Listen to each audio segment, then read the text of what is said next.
사랑하는 시흥동산교회 성도 여러분, 행복한 주말 좋은 아침입니다. 어제 내린 비가 찌뿌둥했던 날씨까지 싹 다 쓸고 가버렸으면 하는 바람입니다. 그리고는 이제 본격적으로 봄이 오길 기대합니다.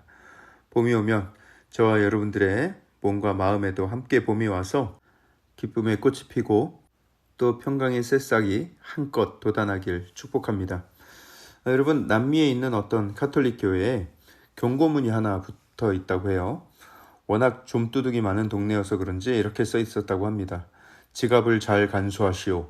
당신은 지갑을 잃어버리겠지만 누군가에게는 그것이 기도의 응답으로 여겨질 수 있습니다. 그렇죠, 여러분.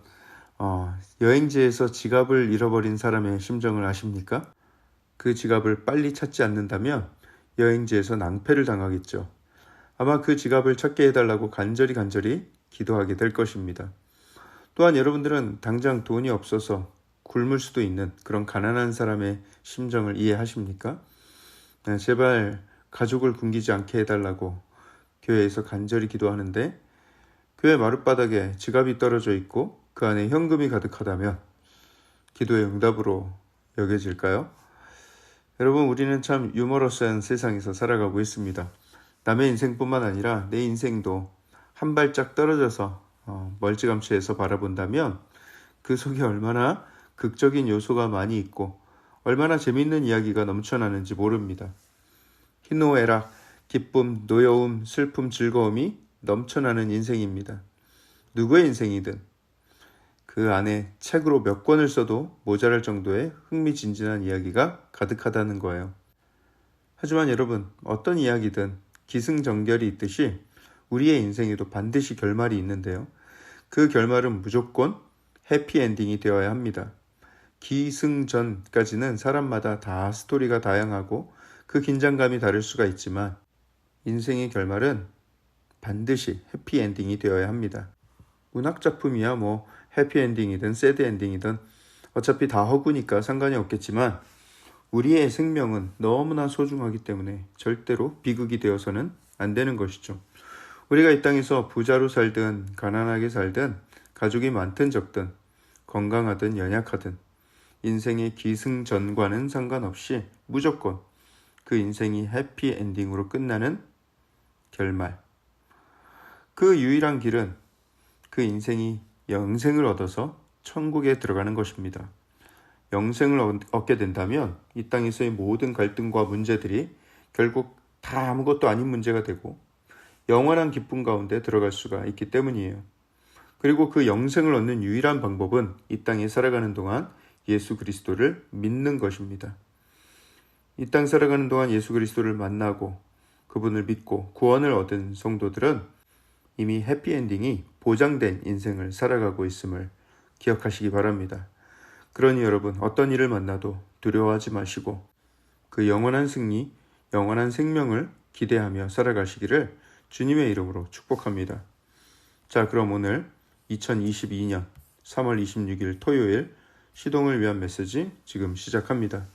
오늘 우리에게 주시는 하나님의 말씀은 레위기 15장 1절에서 18절의 말씀입니다.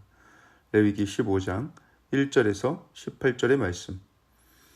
지난 13장과 14장에서는 나병 환자 또는 악성 피부병에 걸린 사람을 어떻게 대해야 될지를 설명을 했었고요. 오늘 본문 15장에서는 남자와 여자의 유출병에 대해서 다루고 있습니다.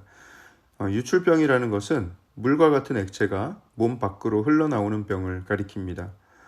특별히 오늘 본문인 15장 1절에서부터 17절까지는 남자의 유출병에 대해서 다루고 있고요. 그리고 18절에는 남녀의 정상적인 성교를 통해서 설정한 것에 대해서 이야기를 하고 있습니다. 그리고 그 뒤에 19절부터 33절까지는 여성의 유출병에 대해서 명시하고 있습니다. 그러니까 이 15장의 구조를 보면 남녀의 성교, 정상적인 성교를 다룬 18절을 중심으로 앞에는 남자의 유출병, 그 뒤로는 여자의 유출병에 대해서 다루고 있다는 것이죠. 이호경 전도사님이 어제 TGIF 워십에서 마가복음 5장에 등장하는 혈루병 걸린 여인을 치료하신 예수님에 대해서 나눴는데요. 그 혈루병 걸린 여인이 예수님을 만나기 전에 어떤 인생을 살았는지 이해하기 위해서는 이 레위기 15장을 읽어볼 필요가 있습니다. 일단 남자든 여자든 유출병에 걸리면 그 사람 자체가 부정한 사람으로 취급됩니다. 그 병이나 그 몸에서 나오는 체액만 부정하게 여긴 것이 아니라 그 사람 자체를 부정하게 여겼다는 거예요. 어떤 면에서 그들은 나병 환자들보다 더 부정한 취급을 당했습니다. 왜냐하면 이들은 앉았던 자리나 그 안장, 방석 다 부정하다고 여기고 그 환자가 만진 것들, 몸에 닿은 것들, 그 물건을 만진 사람까지도 부정하게 되어서 옷을 빨아야 됐고 저녁까지 그렇게 부정하게 여겨졌습니다. 그러니 유출병 걸린 사람이 지나가면 사람들이 그 근처에도 가기 싫었겠죠. 괜히 갔다가 닿기라도 한다면, 또 그가 만진 물건을 내가 잘못해서 만지기라도 한다면 나까지 부정해지니까 말이죠. 그런 차원에서 봤을 때 혈루병 걸린 여인이 그 수많은 대중 사이를 비집고 들어가서 예수님의 옷자락을 만진 것은 그냥 일반인들이 예수님을 만진 것과는 완전히 다른 차원의 문제였습니다. 물론 낯선 사람이 다가와서 내 옷을 만지면 이 사람 뭐지? 그냥 기분 나쁠 수 있지만 그런 차원의 문제가 아니라 예수님을 부정하게 만드는 일이었던 거예요. 하지만 어제 이호경 전도사님이 잘 설명해 주셨듯이 예수님은 그 여인으로 인해서 더럽혀지는 게 아니라 오히려 그 여인의 부정함이 치료가 되었습니다. 그 혈루병이 완전히 근원이 말라버렸죠. 예수님의 거룩함이 영향을 받은 것이 아니라 오히려 그 거룩이 부정함을 씻어주는 역사가 있었던 거예요. 그렇다면 왜 하나님은 그런 유출병을 그렇게나 부정하게 여기셨는가? 남자의 성기를 통해서 피나 고름 그리고 정액이 빠져나가는 것은 그 몸에서 생명이 빠져나가는 것으로 여겨졌습니다. 누군가의 몸에서 생명이 빠져나간다. 이것은 굉장히 부정적인, 그 말 자체로도 굉장히 부정적인 뉘앙스가 있죠. 그래서 그 병이 낫기 전에는 나병 환자들과 마찬가지로 사람들과 가까이 지낼 수가 없었고요. 그 병이 후에 어떻게 낫게 되는지는 잘 모르겠으나 낫게 되더라도 당장 정하게 되는 것이 아니라 7일 동안을 지켜보고 그 후에 아무 이상이 없는 것이 확인이 되면 그제서야 옷을 빨고 몸을 씻었습니다. 또 몸만 씻어서 되는 것이 아니라 이번에도 8째 날에 비둘기 2마리로 속죄제를 드립니다.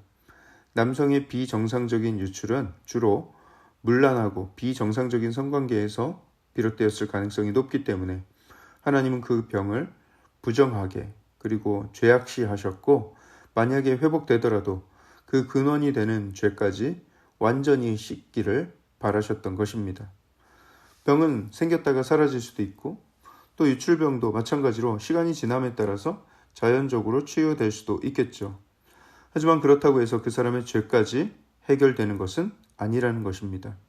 하나님 앞에 정결한 자로 인정을 받는 것은 스스로의 노력으로 될 수 있는 것이 아닙니다. 반드시 죄에 대한 피 흘림의 심판이 있어야 하는 거예요. 그런 이유에서 그 병이 나은 자는 비둘기의 생명을 하나님께 바치면서 제사를 드려야 했던 것이죠. 본인이 당해야 될 죽음을 그 비둘기의 생명으로 대신한 것입니다. 이 세상에는 유출병뿐만 아니라 부정하고 더러운 것이 얼마나 많은지 모릅니다. 유출병만큼이나 더러운 죄와 또 죄의 유혹이 얼마나 많은지 몰라요. 그런 죄에 닿는 것만으로도, 그 죄가 지나간 자리에 앉는 것만으로도 부정하게 여기시는 하나님이십니다. 왜인지는 여러분들의 자녀가 어렸을 때 그 아이가 더러운 것을 만졌을 때의 반응을 생각해 보시면 그 느낌이 잘 이해가 될 것입니다.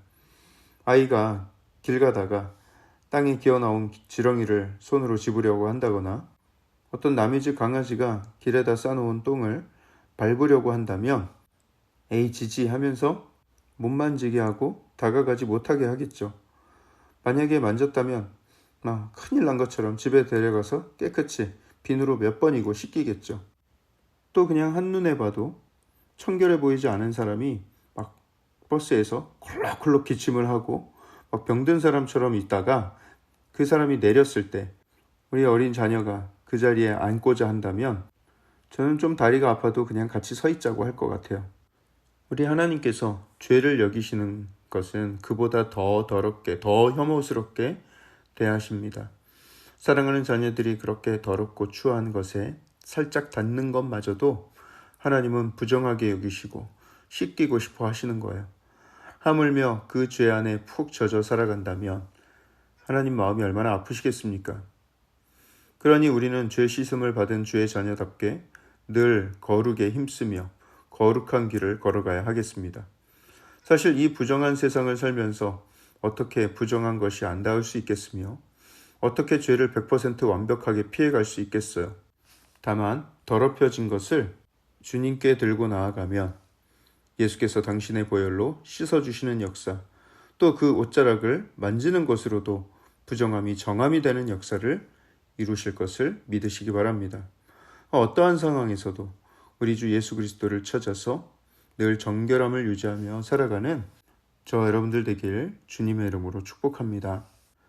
사랑의 하나님, 오늘 우리에게 이 귀한 한 날 주심에 감사합니다. 하나님, 우리가 이 땅 살아가면서 늘 하나님 닮은, 예수님 닮은 정결함에 힘쓰게 하시고 모든 죄악으로부터 멀어지게 하여 주시옵소서. 하나님, 우리는 죄인이기에 우리 스스로를 정결하게 할 수 없습니다. 하나님께서 우리를 만져주시고 그 놀라운 거룩의 힘으로 우리를 깨끗게 하시고 보혈의 피로 씻어주심으로 우리가 하나님 안에서 거룩함을 유지하며 살게 하여 주시옵소서. 오늘 하루를 온전히 그렇게 준비하고 내일 주일 주님께 온전한 예배를 드리는 우리의 모습 되게 하여 주시옵소서. 모든 말씀을 살아계신 예수 그리스도 이름으로 감사하며 기도합니다. 아멘.